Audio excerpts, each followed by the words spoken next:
And so I'm pleased to hand the conversation over to you and to this distinguished panel. Thank you. Thank you so much. I'm really excited about the discussion we're going to have today and the panelists who are going to be leading it, because it's such an integral part of a lot of the issues that we talk about vis-a-vis ISIS and extremist groups around the world. And so let me begin by introducing our very esteemed panel.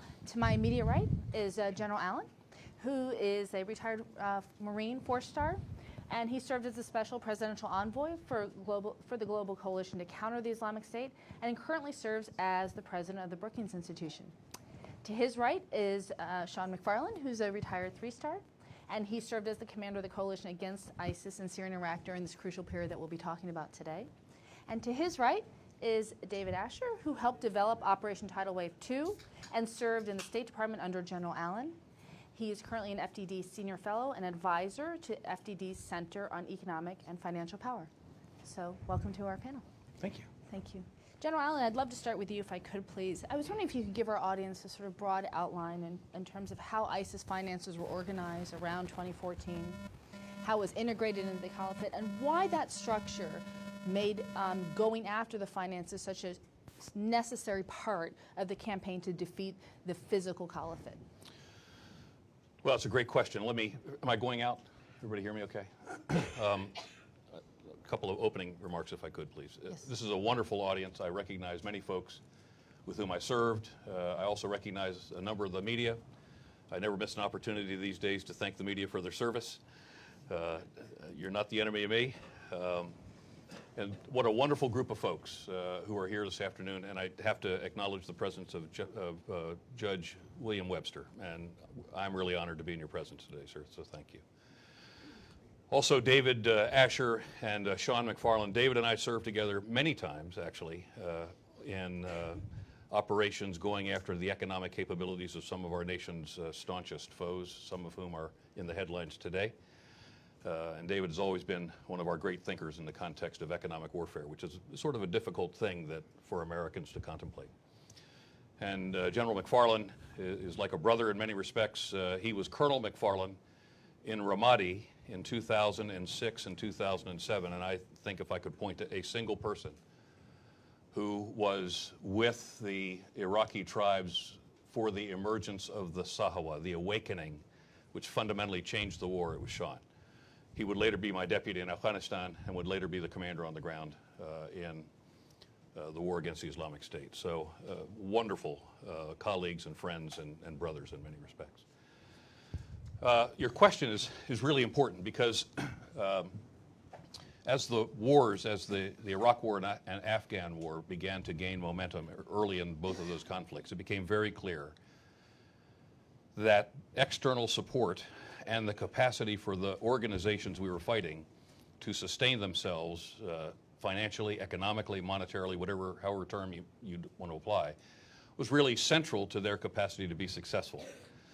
And so for us in Iraq initially, and then ultimately in Afghanistan, and in particular the help of David and Sean in both of those conflicts, we began to systematically analyze what are some of the immutable principles associated with an organization like Al-Qaeda in Iraq or the Taliban or the Islamic State or others like that. What are sort of the immutable principles that they have to follow in order to sustain themselves? And for us in Iraq and in Afghanistan, much of that support was externally provided. And frankly, much of it came from the Gulf.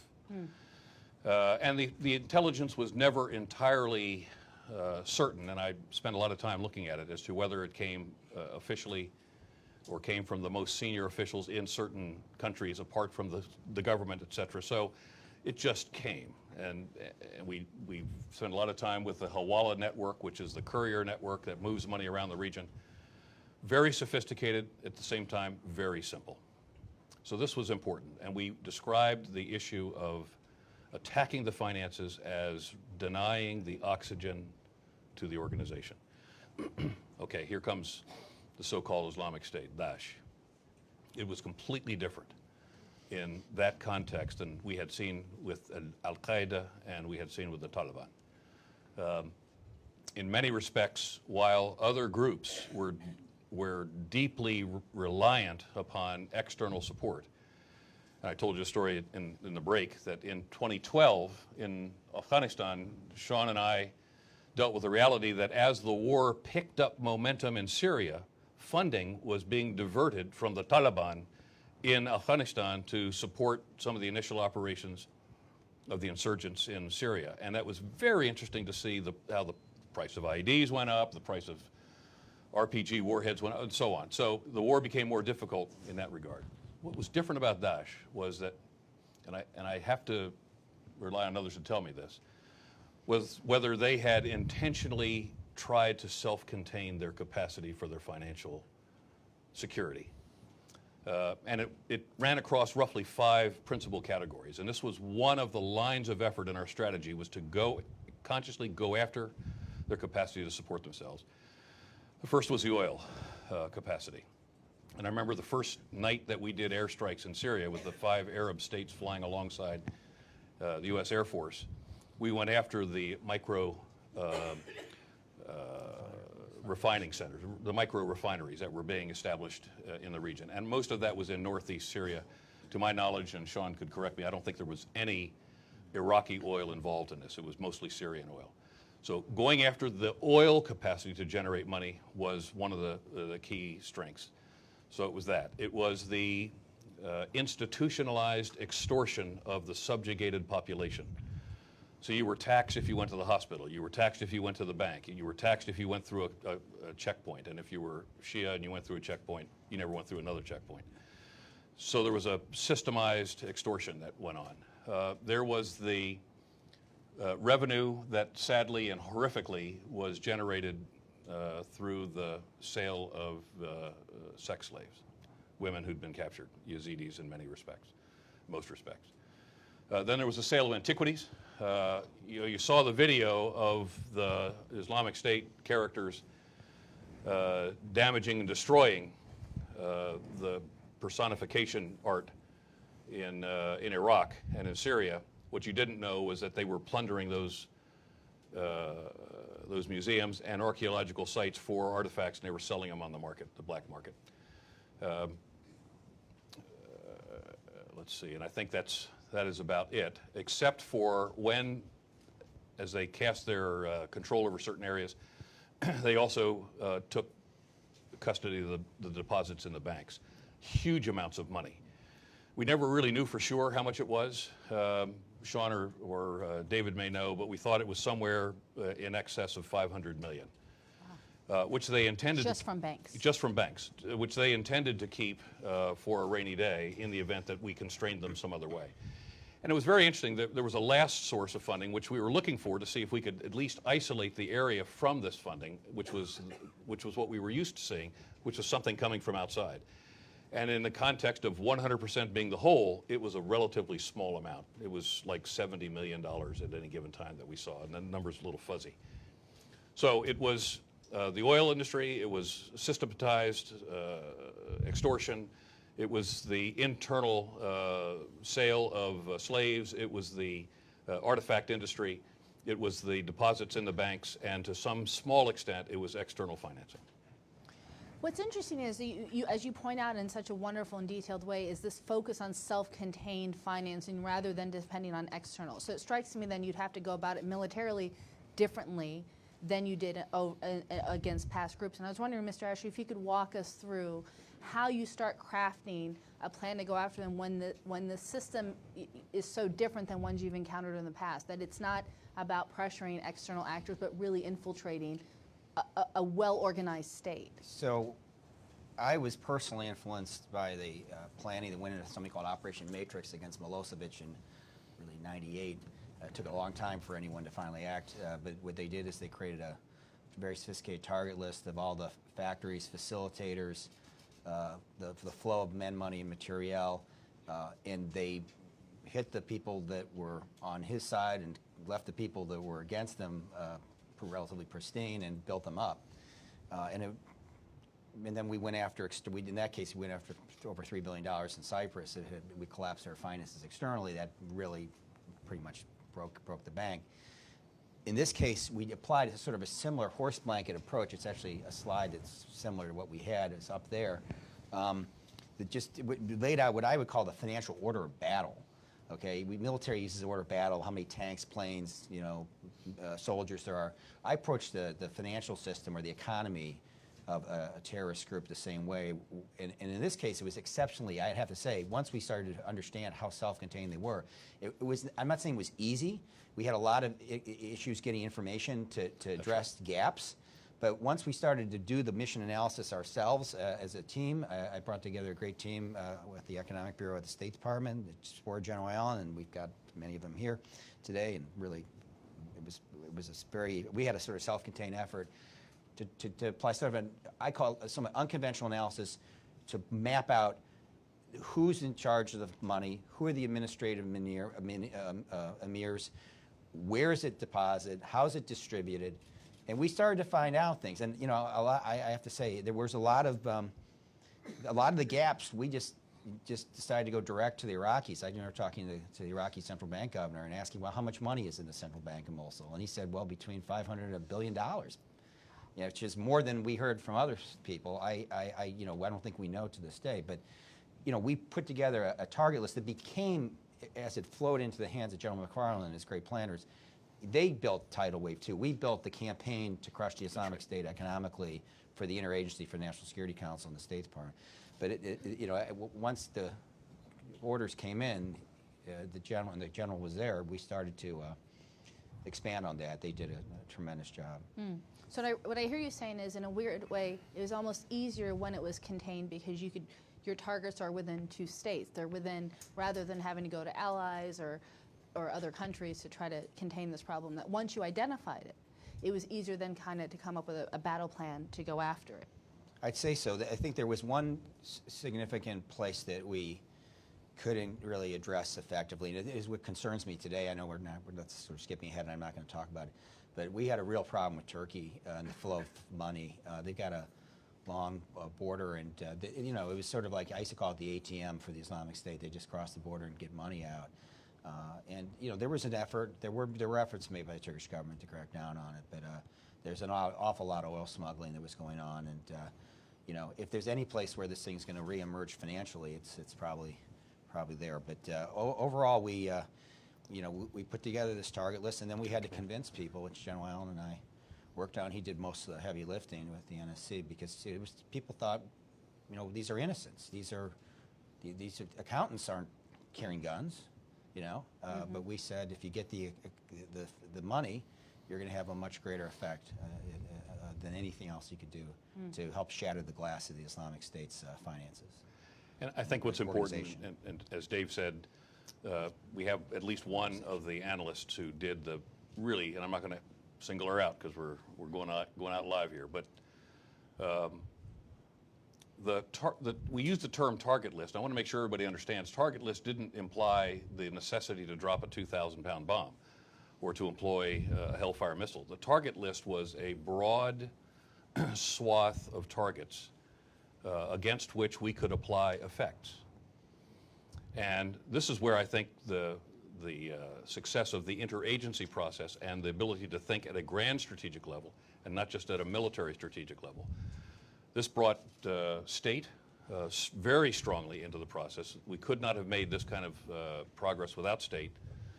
It brought the Department of Justice into this, because some of these targets could be serviced with indictments or sanctions from Treasury or freezes of their assets. Some of them could only be serviced kinetically.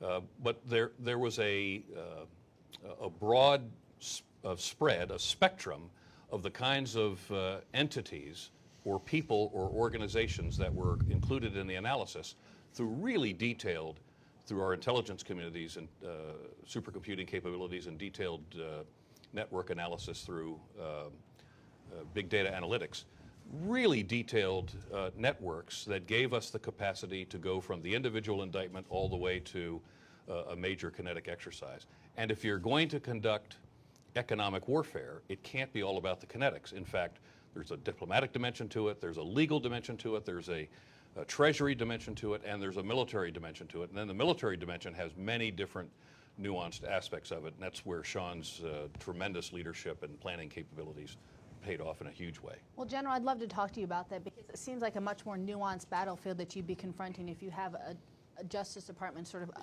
enacting a form of warfare and the Treasury Department. I'm curious, as you approached the job, how did you think about it, and how did that evolution of thought happen, giving these additional capabilities? And also, you had the additional challenge of going after, in some cases militarily, largely civilian targets in an environment where there was an expectation of minimizing civilian casualties. So I'm wondering if you could walk me through how, when it became a military effort, how you managed that while trying to minimize civilian casualties. Okay. Well, I'll give it my best shot because, like you said, it's kind of complicated, Nancy. First of all, there were, I think, 9 lines of effort, sir? In the American plan. In the American plan, I had 2 of them, really, to defeat the enemy, the Daesh, and to build up our partners on the ground, their capacity to stand on their own 2 feet. And in order for me to do that, to defeat the enemy and build up our partners, I had to look at the battle space, my area of operations, as one contiguous battlefield rather than a bifurcated battlefield where Iraq and Syria were fought differently, because the enemy didn't look at it that way. The enemy moved seamlessly back and forth. They had what we call interior lines, within their caliphate, and we were kind of around the perimeter.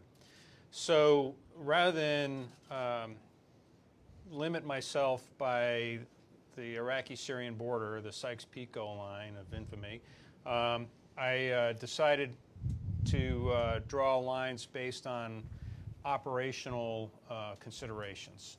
And what we in the U.S. Army and military would have looked at as sort of an air-land battle construct with a close fight and a deep fight. And I actually used fire support coordination lines, sir, and came up with battlefield geometry where the deep fight was going to happen in certain areas and the close fight were going to happen in others. And in the deep battle, the idea was to weaken the enemy so that when the close battle reached that part of the battlefield, we would be sledding downhill, so to speak. By the way, can I just try to, if I'm hearing you correctly, that is, you go after things so by the time the battle for Mosul or Ramadi or Raqqa started, that most of the sort of fighting in a way had already happened. Well, you try to weaken the enemy, so and what we were looking at is at the time my close fight was consumed primarily in Iraq by the fight to retake Ramadi. But the next thing we had to do is get Mosul. Meanwhile, in northern Syria, we were trying to build up the Syrian Democratic Forces and just kind of get them a little breathing room, and eventually they began their move towards Raqqa. So as the Syrian Democratic Forces were going to move to Raqqa and the Iraqi security forces were going to move to Mosul, we wanted to soften those targets, so to speak. So there were 3 principal ways that I did that. One was going after command and control. And one of the things when I came in, Secretary of Defense Carter did was he put really everything, special operations and conventional forces and air operations, all under my control, which helped tremendously. Although in Syria things are complicated because there were really 2 wars in Syria. There was the civil war, and then there was the war we were fighting against ISIS. But nevertheless, putting all the coalition forces under one hat allowed us to gain a little more cohesion in our efforts. So one thing we looked at was logistics. Logistics included revenue sources. It included chemical weapons laboratories, VBID factories, things of that nature. We looked at lines of communication, which included the rat lines that foreign fighters were using to come into the theater and their training camps as well. And then we looked at command and control. So the subset of logistics, the principal revenue source for the enemy, all the intelligence was telling me, was oil. So in October, I took over in September of 15, and in October 2015, we began going after our deep target set for revenue. And I asked my staff to go out and tell me what the best targets would be. And they came back and they said, well, the gas oil separation plants, going after oil wells, there's thousands of them. It's kind of hard to take them out. They're easily replaced. So there were two big target sets out there. There were these big, long parking lots of fuel trucks next to these gas oil separation plants, which, you know, the trucks were going in and loading up from. And then they were taking that truck and selling it to the Syrian regime or whoever they were going to sell it to. And I said, well, those are pretty juicy. I said, well, we got to have, you know, one of the challenges I had as a commander was, like I mentioned, there's a close fight. And we were doing what we call dynamic targeting. We were fighting bad guys on the front line every day in places like Ramadi and elsewhere.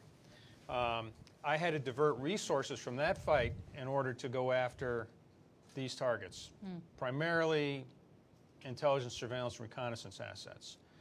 And of course, every one of those times, every time I move this, and General Allen remembers this from our time in Afghanistan, anytime you try to move a UAV line someplace, there's wailing and gnashing of teeth, right? So I had to build a campaign, an operation for that, and I called it, looking for some inspiration from, you know, previous operations, Tidal Wave II. The original Tidal Wave was the bombing of the Nazi oil fields in Ploesti, Romania, by the United States Air Force. So I said, well, this is perfect. ISIS is probably about the worst people to come along since the Nazis, you know, and they're also reliant upon oil revenue, and it's going to be our air power predominantly that's going to strike them. So hence the name Tidal Wave II. But the gas oil separation plants were critical nodes, and the fuel trucks, I wanted to get them first before they scattered. And my partners down at Al Udeid Air Base in the KAOC, What is a KAOC? the Combined Air Operations Center that controlled all the air campaign, and I had a lot of conversations about this. And I said, you know, to go after those trucks, they were all lined up in neat rows. I said, you know, when my son was a little boy, we lived in Europe, and we'd go to, you know, St. Marco's Square and, you know, Venice or places in Paris, and he wouldn't look at any of the monuments. What he looked at is these flocks of pigeons that were on the ground. He would like to run and make them all scatter, you know, and fly up in the air. I said, I don't want that to happen to all these fuel trucks. How can we prevent that? And we came up with a lot of unique and innovative ways to do that, but there was concern over civilian casualties and collateral damage. So we couldn't go after the trucks first, so we went after the gas oil separation plants instead while we continued to work through some of these other concerns on the truck lines. And we eventually were able to do both in late October and early November of 2015. And within 2 weeks, we began to get indications that the enemy was cutting the pay for their foreign fighters in half. That was the impact of this. And we knew if we could continue to keep that pressure up, that things would only get harder for the enemy. And then it would help me with my other responsibility, which is to build up our partners' capacity to fight. Because if you lower the enemy's capacity, you don't have to raise your partner's capacity as high to succeed. So it worked on both levels. Let me just add very quickly. It's really hard. It's really important to have the context, how this all looked when we started. The U.S. Army very quickly put some special operators in the summer of 14 and discovered that perhaps as much as half of the Iraqi army was unaccounted for. 4 entire divisions had completely vaporized in the north. President Obama sent me to Turkey to negotiate with the Turks the repositioning of our strike aircraft into Turkey so we didn't have the long transit. And when I arrived in Ankara, they gave me the first map of the region, and everything from the Turkish border down, they colored it the same color as the Islamic State's flag, black. There was no part of the Turkish border south of the Turkish-Syrian border that was in the hands of what we might call friendly forces. We had 0 options in Syria at the beginning of this, and few options in Iraq. So where we ended up relatively quickly with a commander like this running the ball and working through a very important international coalition was to create options as quickly as we could. So Turkey was working with us to relocate our strike aircraft. The KRG, the Kurdish Regional Government, had held firm. And, in the big scheme of history, I think we'll see unsung, although they're pretty famous, the Peshmerga desperately fighting to hold the enemy at bay until the United States made the decision to intervene and begin to bomb them just outside Erbil. This was an incredible moment. The Kurds held fast. They became the platform for us to build up forces in the north, both to focus to the west towards Syria and to the south towards Mosul and ultimately Iraq. And then Sean and his folks would come in from the south and begin to build up to go to the north. So we had few options, and it's important for people to understand, not to judge the campaign how it ended, because we should do that. But I think it's important for people to have the context about how difficult this campaign was at the beginning. Right. So, one of the other ways that we were able to deprive the enemy of revenue, well, there are a couple ways. So, in the U.S. military symbology, red is the enemy, blue is friendly, and green are allied forces. And everybody on the ground really was allied forces with just a sprinkling of blue in there to assist them. So on our maps we had these, and it looked like a big green blob, and I called it the green blob of freedom. And my job was to move that green blob of freedom to replace every place where there was red or black, depending on what color scheme was being used for ISIS. That blob moved faster and faster the more we depleted the enemy's resources and the more the Iraqi security forces and the Syrian Democratic forces we were able to train and equip. That's right. And so that was we reached a tipping point along the way, and it would not have happened as soon or as dramatically had we not gone after the revenues. Now, one of the pictures you had up there was the bank revenue. That was probably the bank strike. That was probably our biggest score, okay? You had the mobile refineries and the gas oil separation plants and the fuel trucks, and that was more of a process. But when we were able to get information that there was a large amount of money stored in a specific location, and we knew when payday was, we wanted to hit it before payday, right before payday.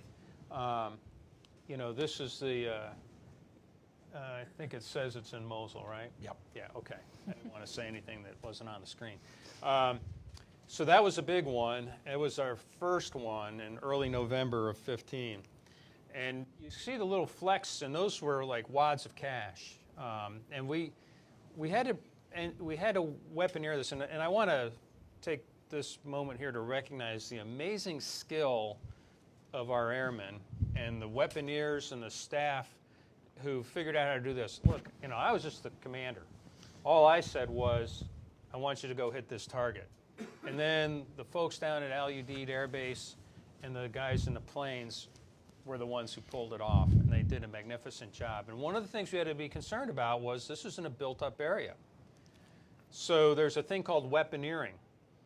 And our team brilliantly weaponeered this strike so that, really the only chance anybody was going to get killed is if they were standing in the bank vault or next to the bank vault, but probably not in the vault because, as David would tell you, it's freezing cold in there. But, unless there was somebody just, standing right outside that vault in a room next door or in a room directly above it, they weren't going to be hurt because the skill and the precision that our airmen are able to apply in these types of circumstances. And they did that. And really, the only thing that got hurt in this case, there might have been a person in there, I don't know, I never heard one way or the other, but you can see the plume goes straight up. The walls don't fall down, it doesn't collapse into a heap of rubble or anything like that. One thing we learned from this is, the next day we saw ISIS guys out there with wheelbarrows trying to pick up the singed currency and try to salvage as much of it as they could. So we took that as a little task to make sure that no currency escaped the fireball next time. and our brilliant weaponeers even figured out how to do that on subsequent strikes. So I don't know how much of that money they were able to recirculate anyway. Well, oh, sorry. Go ahead. No. So that strike was a big win, and I think very demoralizing for the enemy. And we tracked in Washington, it would come from Sean and from our intelligence community, we tracked what we believed to be across the entire Islamic State, the battle space, what we thought the fighters were being paid. And as Sean said very accurately, as the pay went down, as the pressure increased, the morale began to crack. And that's when we began to receive reporting that foreign fighters were trying to get out. We also received the reporting that as they discovered it, Daesh hardliners would isolate those foreign fighters as groups and sometimes would assassinate or would execute large numbers of foreign fighters now trying to escape the jihadi hell that was being inflicted on them, both by military action, increasing capabilities, but also having drained those resources. Life was becoming very difficult because it wasn't what money you were putting in their pockets. It was money that could be spent for fresh water. In that area, you needed a lot of fresh water to fight. You needed fuel for your vehicles. They were vehicle mobile in many respects. You needed to buy ammunition, et cetera. And as that money began to dry up, it was not just who you paid, it was how you supported those who you paid. And that became a problem greater and greater each day for the Islamic State commanders. Their most effective fighters were their foreign fighters. Sure. And if they couldn't keep them on the payroll, then the Islamic State was going to have a hard time defending what was left of the caliphate. You know, I wanted to open up this question to everybody because we've talked a lot about targets, fuel lines, trucks, banks. But yet one of the most significant moments, as I remembered, is the death of Abu Sayyaf and the files that were gathered. Right. This was the financial emir who, as I recall, in the fall of 2015 was killed. And not only was that the loss of sort of the person who was leading the finances, but also a treasure trove into the financial breakdown of the Islamic State. So I'm curious, and I'll leave this to anyone to answer, how much of that shaped the fighting, and what does that tell us about the need to go after targets versus specific people who are leading the finances? What did that teach you in terms of the individual versus the targets when it comes to trying to destabilize and break apart Islamic State's financing? So my team had a very tight relationship with special operations, especially the tier one, most units I won't name, but we worked very closely together, including on planning Abu Sayyaf raid, which was going to be a raid. He was supposed to be captured, but he violently resisted, so he was shot. But we had a hypothesis that he was sitting on a tremendous amount of data. We thought, and I think we were correct in hindsight, that there was sort of a backup file for a lot of the key ISIS financial files. He was the oil emir in Syria. He's frequently seen as the financial emir. The oil emir basically was the financial emir in Syria. He was a guy who had experience in the oil industry, actually. But he also was, I think, sort of a computer guy. They had a tremendous amount of data. And, we worked hard to encourage our special operations colleagues to take everything out of there. It's almost like Operation Neptune Spear. We wanted to get that data. It took us quite a while, unfortunately, to exploit all the data, but when we started to do it, we were like, oh my God, we've got the entire, we've got their economic map. If it's economic warfare, you have the economic battle And plan. that gave us the ability, in support of Central Command, in support of the interagency, to start to inform what would become the economic war campaign plan, released in the summer of 2015. And we created a large community of interest across the government and had lots of discussions. But just I cannot understate the importance of that. I had several friends who actually were on the raid and conducted the operation, and it was spectacular in its effect. Rarely do you find one guy who knew that much. But this was sort of the theory that in every mafia there's a Tom Hayden or somebody. There's somebody who's like there's a consigliere in charge of finances, and then through that we continued to develop targets such as Haji Imam. That's right. We talked about these financiers. He was not only the deputy emir of the Islamic State. He was the head of finance. I mean, he ran everything. He also was the Islamic State leader who had the closest relationship even with Osama bin Laden himself. I mean, he had met him. He had so you know he became a super high value target, and something that General MacFarland could talk about. But yeah. we consciously created essentially a hit list of the top 10 most important people in the finances and administration and logistics of the Islamic State, and working with our incredible military in support of our military. They took them out. And, all 10? I think we hit all. I think we came close to hitting them. Sean can tell you. Yeah. I think we cycled through a couple. It's on of the them. it's on the screen. You can say it. No. I don't remember the exact tally, but we got some of them for sure. Some of them were Rasputin-like, very difficult to kill. We thought we'd get them, and then they'd show up later. And but I think we were able to take a bite out of their senior leaders. And how much of that economic warfare then is contingent on targets and versus individuals then?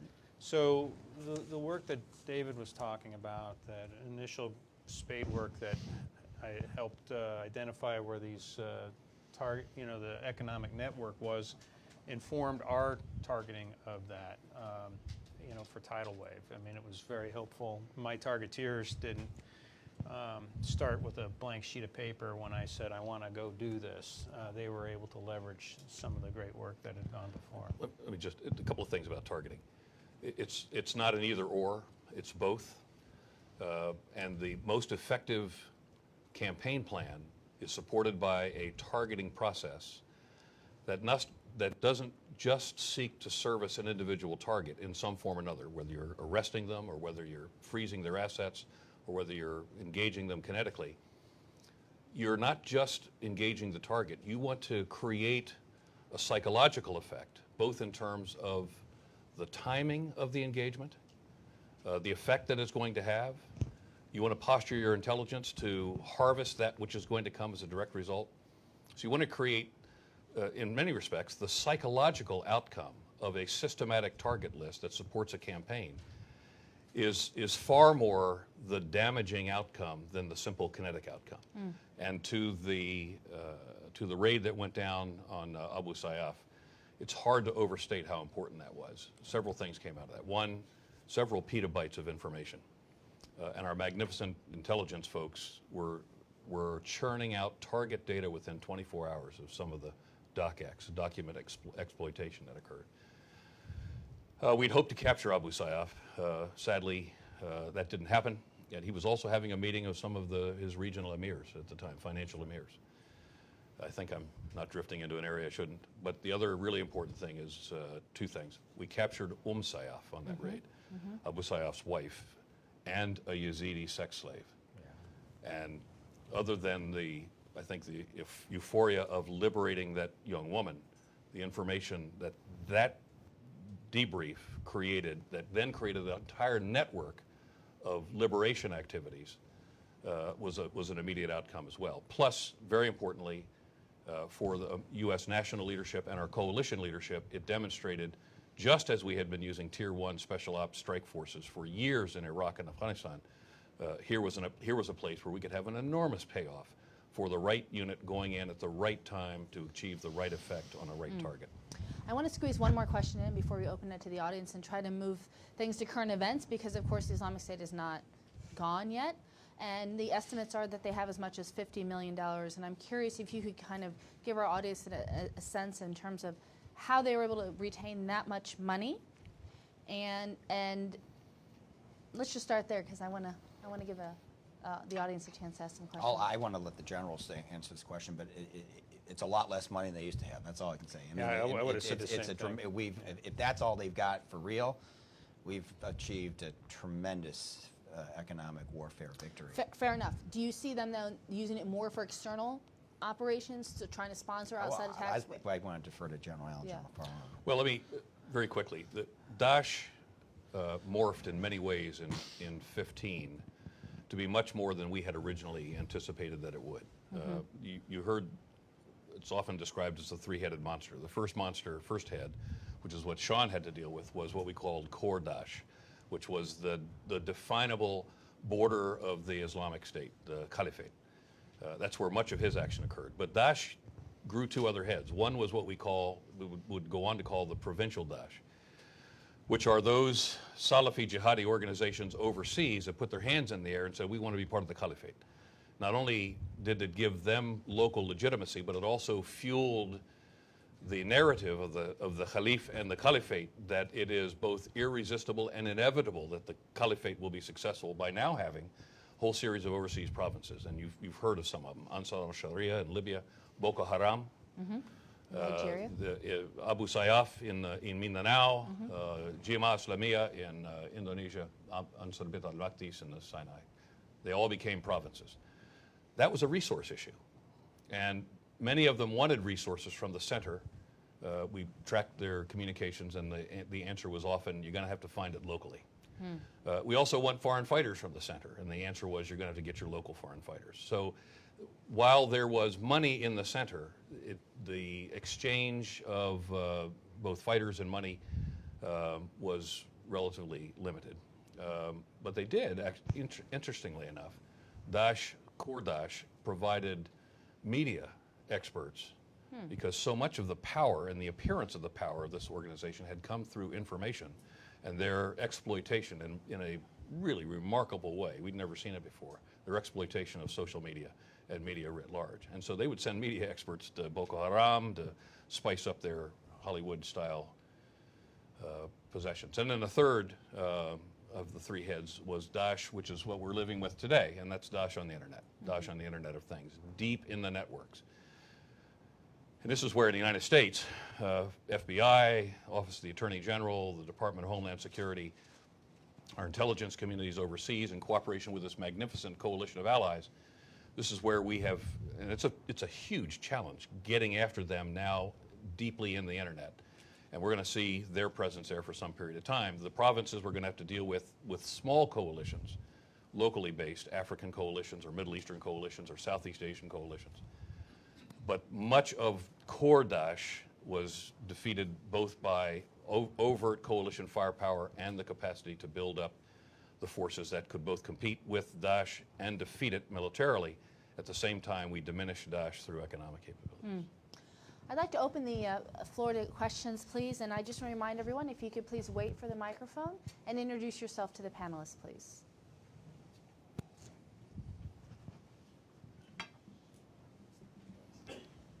Thank you all for doing this. Really appreciate it. This is Russ Reed with the Washington Examiner. Gentlemen, now that we've seen the land caliphate that you all fought deteriorated, ISIS obviously has still made some progress in other parts of the world. How do you see them adjusting their finances, and what needs to be done in this economic warfare going forward? Well, I addressed it in some respect in the answer to my last question, and that is if the estimate is 50 million, and I'd not heard that number, that is it's first a small number, relatively speaking, given the size and the scope of the organization. Plus its ideological aspirations, it's also a relatively small number. We also don't know where it is, so it's probably distributed. But my guess is, as I said before, when we were tracking the communications between the provinces, the wilayats, they call them, the communication between the provinces and Raqqa, what we often heard was, you're on your own. You know, you've been on your own for some period of time. Very, very few of these provinces just sprung homemade out of the ground. They were long-time jihadi movements that had either had some limited success or had been contained. But what they sought, each of these movements in the various places that I mentioned, what they sought was increased legitimacy from now being formally associated with the Caliph Ibrahim Abu Bakr al-Baghdadi, the Caliphate, and being part of the narrative. And helping them with the narrative, they got some media support. But I can remember very well one of the provinces submitting a bill, and they're saying, we can't help you now, we're having our own problems. So my guess would be, sorry for the long answer to your short question, my guess is the message from the center, such of the center as still exists, substantially attrited, is you're on your own. Almost the end of the Roman Empire. You're on your own.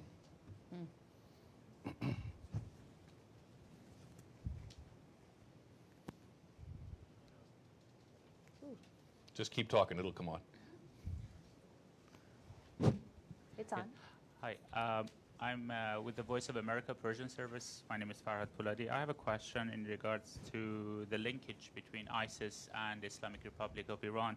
How concerned should the current administration be? You mentioned about their finances. One of them was smuggling oil. Now that Iran is being slapped with oil, do you have any evidence that with this linkage, Iran could use them to smuggle more oil or use them for other means? We know that Iran has used Al-Qaeda before for other purposes, for such purposes. If you could elaborate.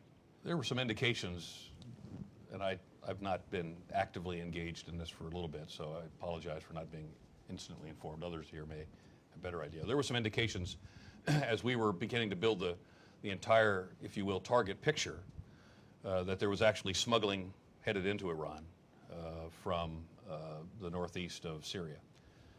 How it got there, I never really asked the question, but so we knew there was a linkage in some form or another.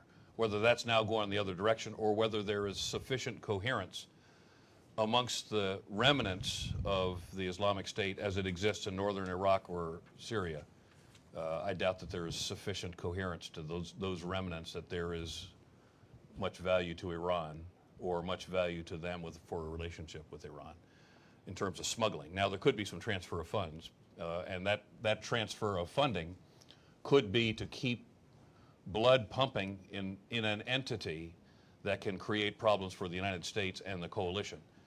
I've seen no evidence of that, but there are probably other folks in this room who could tell you to the dollar if it's happening. I saw you nodding, David. Is that sort of your assessment as well? Well, I mean, I'm much more concerned about the Iranians-backed groups themselves. General Allen and I spent a lot of time working on that at CENTCOM. You know, we've seen this huge flourishing of people like Abu Mustafa al-Shabani, who led the explosively formed projectile, largest network for the IRGC Quds Force. Iraqis in Syria. They seem to be, the Shia have been pretty much focused up to now on fighting the Islamic State in their way as well. Now I'm concerned that they're just going to go on their own sort of, I'm not saying rampage, but they're going to go on an offensive period. And I think that's why Secretary Pompeo has been in Baghdad. And, you know, I think that there's a lot of concern throughout the region that there's no downside in my mind to us crushing the Islamic State. I mean, but the only implication of it is it just does make it easier for the Iranians, who are playing a very weak economic hand, but still seem to maintain a very cohesive special group network in Iraq and which extends into Syria, from expanding their irregular warfare activity. And so that's sort of second order effect. General Allen, you mentioned the importance of social media to... Could you introduce yourself? Yes, my name is Gretchen Peters.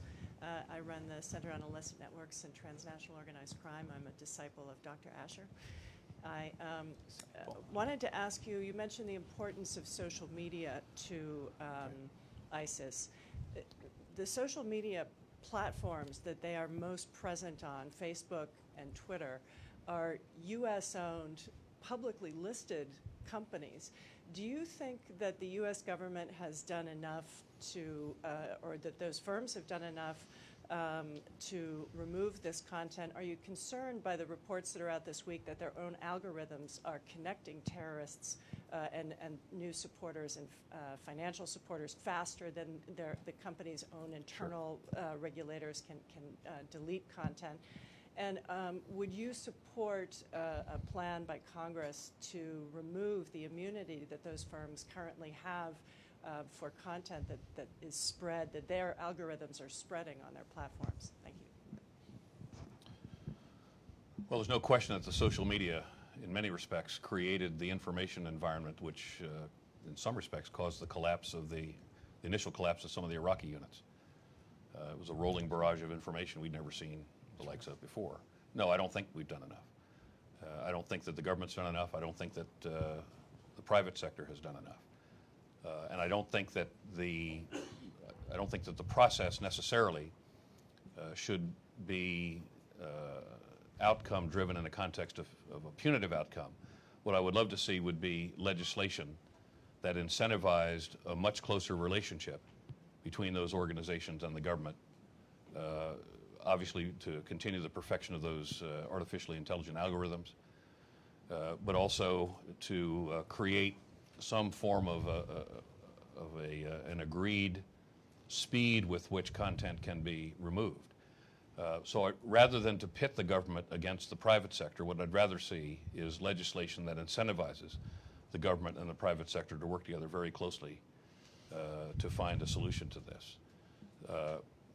These corporate standards, I think by tightening up corporate standards even more than we have seen, and then have private sector, we're moving into a world now where the speed of action amongst our opponents and transnational criminal networks, etc., speed of action vastly exceeds the capacity of the speed of our government, which means that the private sector really is our sole hope, which can move far more quickly than our government. But the two have to move in tandem in some form or another. What can link the two could be the incentive of comprehensive legislation that incentivizes the process. But I think the private sector has to do more. And as I watched this process unfold within the coalition, there were countries that wanted to take different approaches to it. And one was the approach that you suggested, which is that companies be held culpable, be held legally responsible for outcomes as a direct result of the movement of information across their platform.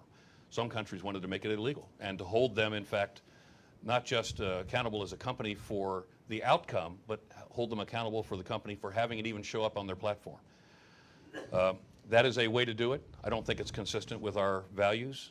I don't think it's consistent with freedom of speech and the way we want to run the private sector. But I do believe the private sector has to be more responsible in this process and work even more closely with our intelligence community. And this goes back to my point about things moving quickly. We can't wait for the government to catch up here. And we have to be prepared to think in unconventional ways where our intelligence community and the private sector, which has enormous capacity for collection and development of target acquisition information, target development, target acquisition, target engagement. We have ways here where we can operate at speeds with a comprehensive approach that we've never seen before. But the firewalls that exist between government and the private sector, I think in many respects, are disabling for us in that regard. General MacFarland, I'm curious, you must have come up against this battle of the speed of which information travels. I was curious if you could kind of share, as a commander, how much did you confront that? How much was that part of the battlefield you had to confront? Sure. Well, one of our challenges was we had two competing narratives out there. One was that we created ISIS, and the other was that we were a proxy force for the Iranians, for the Persians, to oppress the Sunnis. So that both the Shia and the Sunni rank and file out there had a deep distrust of us because of the information campaign that was being waged against us. One of the challenges in fighting back against these kinds of things is not necessarily the technology or having the clever retorts or anything like that. The challenge was really more at, as General Allen was talking about, the policy level. How do you get onto some of these platforms, and how do you go after these various sites, which may or may not be in countries where would be problematic if we went after them. Those kinds of discussions can drag on for days, weeks, months, and they're happening at the speed of light.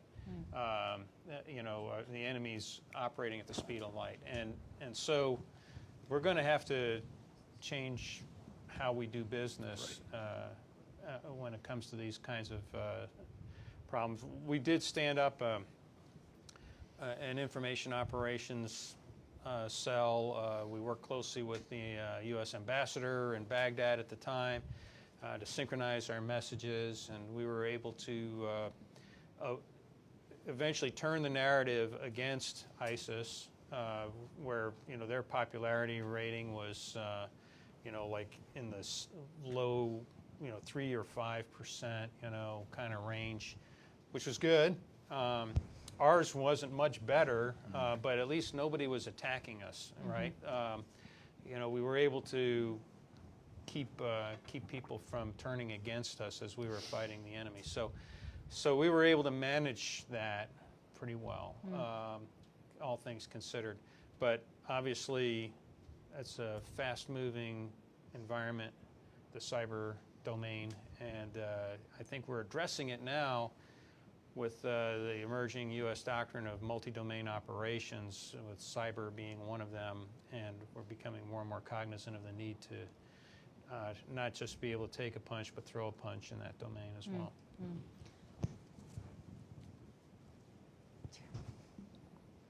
Hi, Eddie Garcia. I'm a defense fellow in the House of Representatives. In every battle, once defeated, the enemy then changes tactics. So in the economic aspects of this war plan, what's the next tactic that you guys are thinking about? Is it digital currency in the realm of this cyber and technological advances that are being made? Where's the next threat? And then how do we get after that, in your guys' opinion?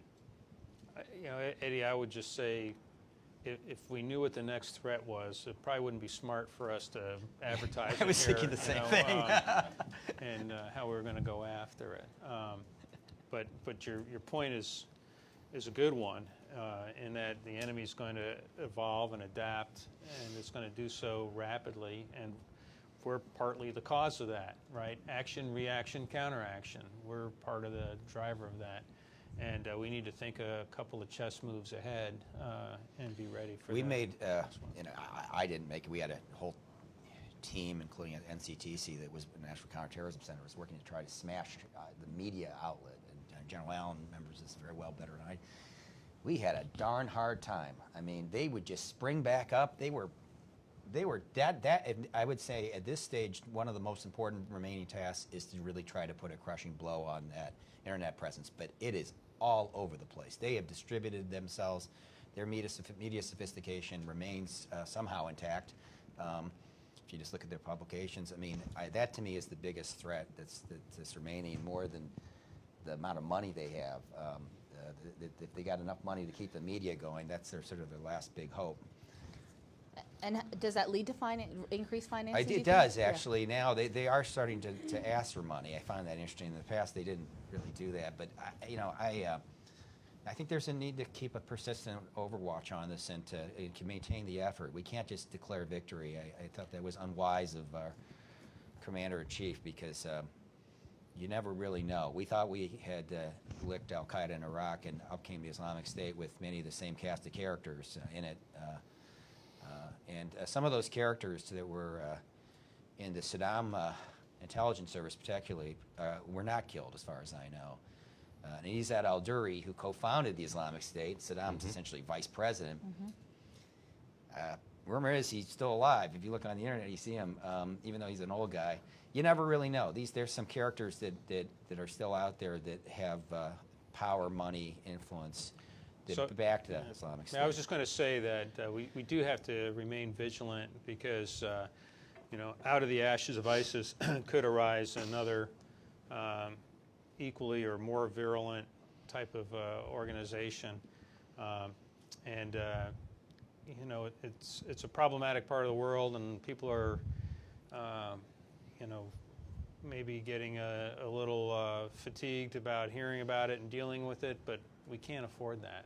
I mean, the consequences are too severe. We don't want to allow ISIS to enslave, or anything like ISIS to enslave, millions of people again, and to inflict horrendous atrocities on them. I mean, And let's not forget better than that.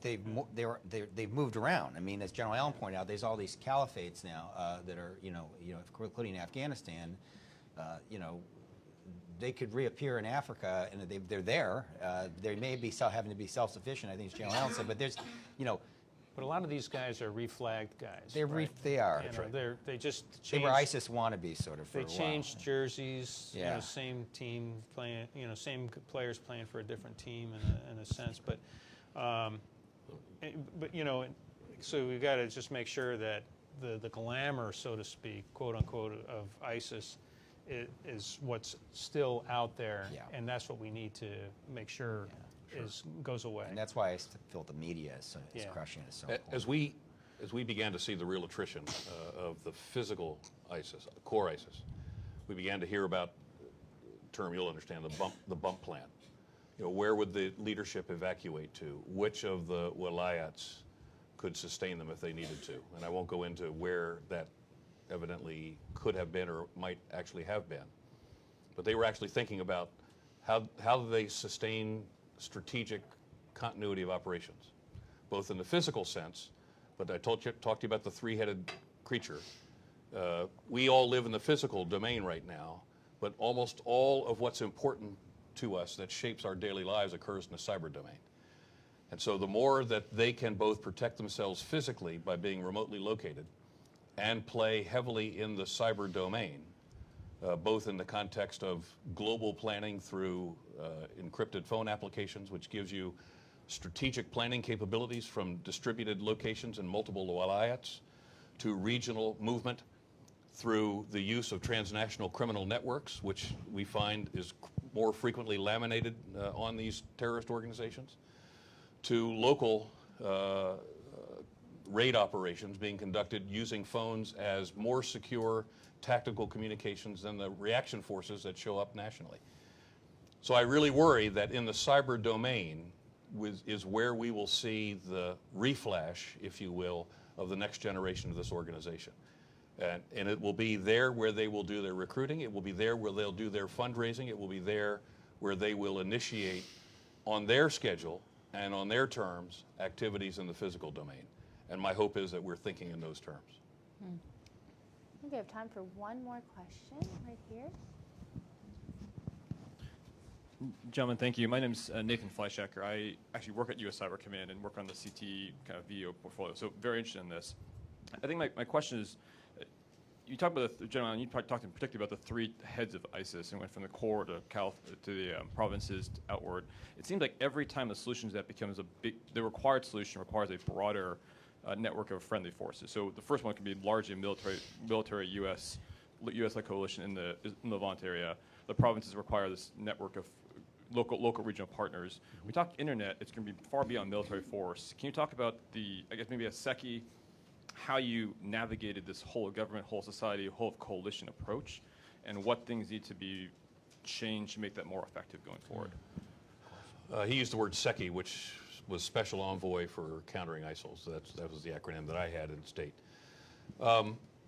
Nate, this was an issue that we perceived from the very beginning, and as we thought about the campaign design for this, we envisaged ultimately the physical defeat of the organization, but we anticipated that there would be some form of a reflash and potentially a reflash in the cyber domain.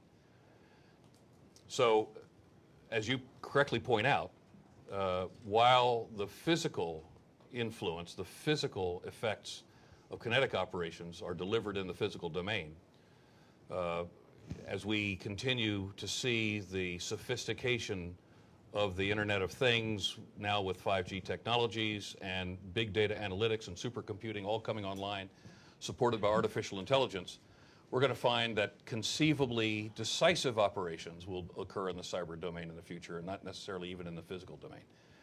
And we've got to be thinking in those terms today. And my sense is, because there's an asymmetric quality to operating in the cyber domain, that relatively small organizations that are well-resourced, and I don't mean well-resourced with a lot of money, I mean well-resourced with adequate money, operating in the cyber domain with the networks into the various organizations that have capabilities, they can wreak a lot of havoc in the future. We've already seen multiple cyber, I'll just use the term generically, cyber armies that have emerged. Within Iran, the cyber force in North Korea may have drained a Bangladeshi bank of virtually all of its holdings a couple of years ago. So this is both criminal, international criminal networks operating in conjunction with non-state actors and state actors, and the capability and the effects are not being felt in the physical domain. They are being felt in the physical domain. They're being operated, they're being executed in the cyber domain. And this, I think, is the brave new world for us. Sean can figure out, I could figure out how we'd get the air-naval ground battle properly synchronized to create physical effects. But it requires a whole-of-government approach, which I think we do pretty well. It depends on sort of who's sitting at the end of the table, whether it's the National Security Advisor or the President. We do that pretty well, and it's going to require a whole-of-government approach, but even more so, it's going to require a whole-of-governments approach. And what I discovered in Afghanistan was I had, and this is the point, we have to have the legal framework, which we don't have right now, which we need to have. We need to have the legal framework to wage the kind of counterpunches, the kind of surveillance, the kind of, if you will, phase zero preparation of the cyber battle space, and the kinds of counterpunches necessary to preempt these folks taking down our physical or our financial network one day, or turning all railroads into each other, or all streetlights green or red, whatever it might be. But there could be horrible physical effects from a relatively low investment in the cyber environment. And I truly believe that the cyber environment is one that is a whole-of-government environment, not just military, and a whole-of-governments environment. And I said I had limitations as a commander in Afghanistan waging operations in the cyber environment. Those limitations weren't my capacity to direct electrons. Those limitations were legal. They were legal authorities that I had, or if I had the authority, permissions. And we need to think, I think, very seriously about what the future looks like in terms of dealing with transnational criminal networks of high sophistication and resources, and these terrorist networks that find themselves very safely implanted in the cyber domain with a relatively small physical footprint. We need to think about how we create the legislation necessary that facilitates these operations, preserving our privacy, preserving the rights of our citizens, because that's first and foremost what our obligation is. The state that is that's governed by the rule of law.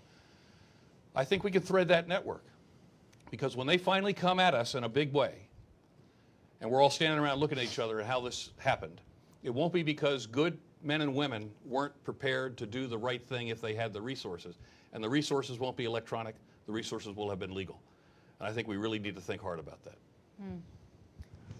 Well, I just want to thank everybody. I want to thank you all for such great questions, and I want to thank the panelists. I think this has been such an illuminating discussion of the evolution of the war on the financial sector in ISIS, and also where it's going and things to think about going forward. So I hope you'll join me, everyone, in thanking our esteemed panelists for such a wonderful conversation. Well done. Thank you.